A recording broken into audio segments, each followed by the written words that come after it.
Hi friends, ಇವತ್ತು ನಾನು next recipe ಪಾಲಕ್ rice ಮಾಡೋದು ಹೆಂಗೆ ಅಂತ ಹೇಳ್ಕೊಡ್ತಾ ಇದ್ದೀನಿ. ಸೊ ಅದಕ್ಕೆ ಬೇಕಾಗಿರೋವಂಥ ಇಂಗ್ರೀಡಿಯೆಂಟ್ಸ್ ಏನು ಅಂತಂದರೆ, ಮೊದಲಿಗೆ ಅದನ್ನು ಮಿಕ್ಸಿ ಜಾರ್ಗೆ ಹಾಕ್ಕೊಳ್ಳೋದಕ್ಕೆ ಫಸ್ಟು ಸ್ವಲ್ಪ ಕಾಯಿ ತುರಿ ಮತ್ತು ಒಂದು ಸಣ್ಣ ಗಡ್ಡೆ ಈರುಳ್ಳಿ ಮತ್ತು ಮೆಣಸಿನ್ಕಾಯಿ ಒಂದು 4-5 ತೊಗೋಬೇಕು. ಮತ್ತು ಇದು ಪಾಲಕ್ ಸೊಪ್ಪು ಒಂದು ಸ್ವಲ್ಪ ತೊಳೆದು ಇಟ್ಕೊಂಡಿದ್ದೀನಿ. ಸೊ ಇದನ್ನೆಲ್ಲ ನಾನಿವಾಗ ಮಿಕ್ಸಿಗೆ ಹಾಕ್ಕೊತಾ ಇದ್ದೀನಿ. ಈಗ ಅದನ್ನೆಲ್ಲ ನಾನು ಹಾಕ್ಕೊಂಡು ಒಂದು ಹದದಲ್ಲಿ ರುಬ್ಕೊಂಡಿದ್ದೀನಿ. ಸೊ ನಾನು ಪಾಲಕ್ ಸೊಪ್ಪನ್ನ ಏನಕ್ಕೆ ರುಬ್ಕೊಂಡಿದ್ದೀನಿ ಅಂತ ಅಂದರೆ, ಅದು ಪಾಲಕ್ ರೈಸ್ ಅಂದರೆ ಸ್ವಲ್ಪ ಗ್ರೀನಿಷ್ ಕಲರ್ ಬರಬೇಕು. ಸೊ ಅದಕ್ಕೆ ನಾನು ಪಾಲಕ್ ಸೊಪ್ಪನ್ನ ರುಬ್ಕೊಂಡಿದ್ದೀನಿ. ಮತ್ತು ಅದರಲ್ಲಿರೋ ಅರ್ಧ ಹಾಕ್ಕೊಂಡು ಮಾತ್ರ ರುಬ್ಕೊಂಡಿದ್ದೀನಿ. ಇನ್ನು ಅರ್ಧನ ನನಗೆ ಹೆಚ್ಚಿಬಿಟ್ಟು ಇದು ಒಗ್ಗರಣೆ ಮಾಡಬೇಕಾದ್ರೆ ನಾನು ಹಾಕ್ತೀನಿ. ಸೊ ಫಸ್ಟ್ ಇವಾಗ ಇಷ್ಟನ್ನ ರೆಡಿ ಮಾಡ್ಕೊಂಡಿದ್ದೀನಿ. ನೆಕ್ಸ್ಟು ಅದಕ್ಕೆ ಏನೇನು ಮಸಾಲ ಬೇಕು ಅಂತಂದರೆ, ಇದು ಗೋಡಂಬಿ ಮತ್ತು ಇದು ಪಲಾವ್ ಎಲೆ ಮತ್ತು ಇದು ಲವಂಗ, ಇದು ಚಕ್ಕೆ ಮತ್ತು ಇದು ಅನಾನಸ್ಸು, ಇದು ಬಂದು ಏಲಕ್ಕಿ. ಇದೆಲ್ಲ ಮಸಾಲ ಐಟಮ್ಸು. ನಾನು ಕಡಿಮೆ ಮಾಡ್ತಿರೋದ್ರಿಂದ ಸ್ವಲ್ಪ ತೊಗೊಂಡಿದ್ದೀನಿ. ನಿಮಗೆ ಮಸಾಲ ಎಷ್ಟು ಬೇಕು ಅಂತ ನೋಡಿಕೊಂಡು ನೀವು ಹಾಕ್ಕೊಬೋದು. ಮತ್ತು ಇಲ್ಲಿ ನಾನು ಒಗ್ಗರಣೆಗೆ ಅಂತ ಹೇಳ್ಬಿಟ್ಟು ಈರುಳ್ಳಿ ಕಟ್ ಮಾಡ್ಕೊಂಡಿದ್ದೀನಿ 2. ಮತ್ತು ಪಾಲಕ್ ಆವಾಗಲೇ ಅರ್ಧ ಹಾಕಿದ್ದೆ ಅಂತ ಅನ್ನಲ್ಲ, ಅದನ್ನು ಹೆಚ್ಚಿಟ್ಕೊಂಡಿದ್ದೀನಿ. ಮತ್ತು ಅದನ್ನು ಡೈರೆಕ್ಟಾಗಿ ಹಾಕೋಕ್ಕೆ ಅಂತ ಹೇಳಿ. ನೆಕ್ಸ್ಟ್ ಬಂದು ಇಲ್ಲಿ 3 ಕ್ಯೂಬ್ ಅಷ್ಟು ನಾನು ಬೆಣ್ಣೆ ತೊಗೊಂಡಿದ್ದೀನಿ. ಇದು ಬಂದು ತುಪ್ಪ, ಇದು ಮನೆಯಲ್ಲೇ ಮಾಡಿರೋದು. ಸೊ ಇಷ್ಟನ್ನು ಹಾಕಿ ನಾನು ಇದು ಮಾಡ್ತಿದ್ದೀನಿ. ಅದ್ರ ಜೊತೆಗೆ ಇಲ್ಲಿ ಶುಂಠಿ ಬೆಳ್ಳುಳ್ಳಿ ಪೇಸ್ಟು, ಇದನ್ನು ನೀವು ಹಾಕ್ಕೊಂಡ್ರೆ ಚೆನ್ನಾಗಿ ಟೇಸ್ಟ್ ಬರುತ್ತೆ. ಸೊ ಇಷ್ಟು ಇಂಗ್ರೀಡಿಯೆಂಟ್ಸ್ನ ಇಲ್ಲಿ ತೊಗೊಂಡಿದ್ದೀನಿ ನಾನು. ಈಗ ಇಲ್ಲಿ ನಾನು ಒಂದು ಕುಕ್ಕರಿಗೆ ತುಪ್ಪ ಮತ್ತು ಎಣ್ಣೆನ ಹಾಕ್ಕೊಂಡು ತುಪ್ಪ ಮತ್ತು ಬೆಣ್ಣೆನ ಹಾಕ್ಕೊಂಡು ಇಲ್ಲಿ ನಾನು ಇದು ಮಾಡಿದ್ದೀನಿ, ಕಾಯಿಸ್ಕೊಂಡಿದ್ದೀನಿ. ಅದಕ್ಕೆ ನಾನು ಆವಾಗಲೇ ತೊಗೊಂಡಿದ್ದಂಥ ಎಲ್ಲ ಮಸಾಲಗಳು ಹಾಕ್ಕೋತಾ ಇದ್ದೀನಿ.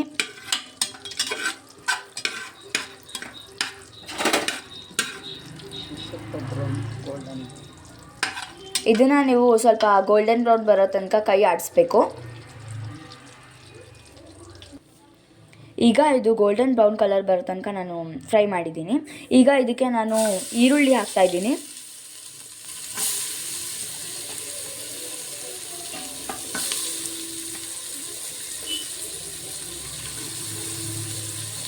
ಹಾಕಿ ಇದನ್ನು ಇವಾಗ ನಾನು ಒಂದು ಸ್ವಲ್ಪ ನೀಟಾಗಿ ಮಿಕ್ಸ್ ಮಾಡ್ಕೋಬೇಕು.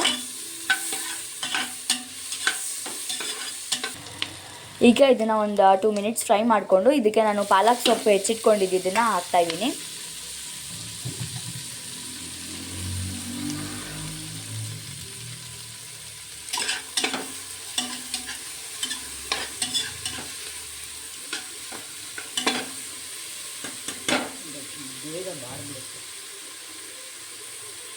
ಪಾಲಕ್ ಸೊಪ್ಪು ನೀವು ಸ್ವಲ್ಪ ಹೊತ್ತು ಕೈ ಆಡಿಸಿದ್ರೆ ಸಾಕು, ಬೇಗ ಬಾಡುತ್ತೆ.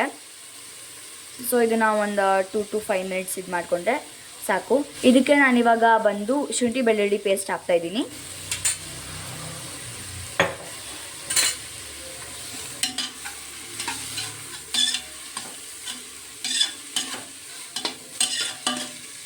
ಶುಂಠಿ ಬೆಳ್ಳುಳ್ಳಿ ಪೇಸ್ಟ್ ಏನಕ್ಕೆ ಮೊದಲಿಗೆ ಹಾಕಲಿಲ್ಲ ಅಂತಂದರೆ, ಅದು ಎಲ್ಲ ಕಚ್ಕೊಳುತ್ತೆ ಅಂತ ಹೇಳ್ಬಿಟ್ಟು. ಸೊ ಇವಾಗ ಹಾಕ್ಕೊಂಡ್ರೆ ನೀಟಾಗಿ ಎಲ್ಲ ಸೊಪ್ಪಿಗೆಲ್ಲ ಇದಾಗುತ್ತೆ ಅಂತ ಹೇಳ್ಬಿಟ್ಟು ಇವಾಗ ಹಾಕ್ಕೊತಾ ಇದ್ದೀನಿ. ನೋಡಿ ಎಷ್ಟು ಬೇಗ ಬಾಡೋಯ್ತು ಸೊಪ್ಪು.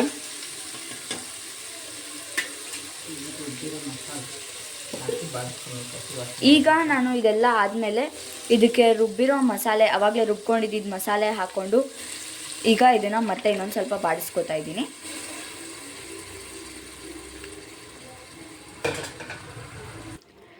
ಈಗ ನಾನು ಅದು ರುಬ್ಬಿರೋಂಥ ಮಸಾಲೆ ಹಾಕ್ಕೊಂಡಿದ್ದೀನಿ. ಅದನ್ನು ಇವಾಗ ನೀಟಾಗಿ ಸ್ವಲ್ಪ ಬಾಡಿಸ್ಬೇಕು, ನೀಟಾಗಿ ಮಿಕ್ಸ್ ಮಾಡಬೇಕು.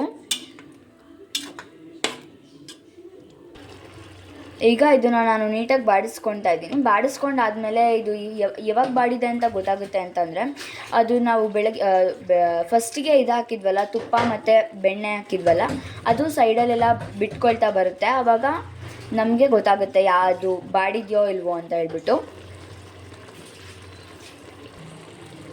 ಅದು ಬಾಡಿದೆ ಅಂತ ಗೊತ್ತಾದಮೇಲೆ ನಾವು ಇದಕ್ಕೆ ಅಕ್ಕಿ ಹಾಕ್ಕೊಬೇಕು.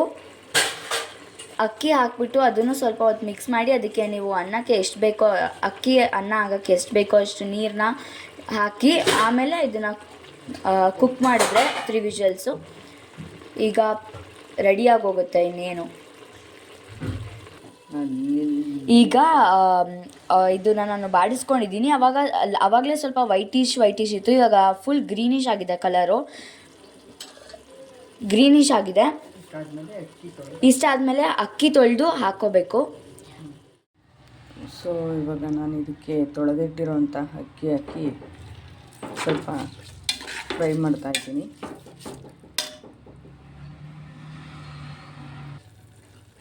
ಸ್ವಲ್ಪ ಫ್ರೈ ಆದಮೇಲೆ 1:2 ಥರ ಅಕ್ಕಿ ನೀವು ಎಷ್ಟು ತೊಗೊಂಡಿರ್ತೀರೋ ಅದಕ್ಕೆ ನೀರು ಹಾಕಿ, ಉಪ್ಪು ಹಾಕಿ, ನಿಮಗೆ ಬೇಕು ಅಂದರೆ ಇದಕ್ಕೆ ಪನ್ನೀರ್ ಕೂಡ ಫ್ರೈ ಮಾಡಿ ಹಾಕ್ಕೊಬೋದು. ಆವಾಗ ಪಾಲಕ್ ಪನ್ನೀರ್ ರೈಸ್ ಆಗುತ್ತೆ.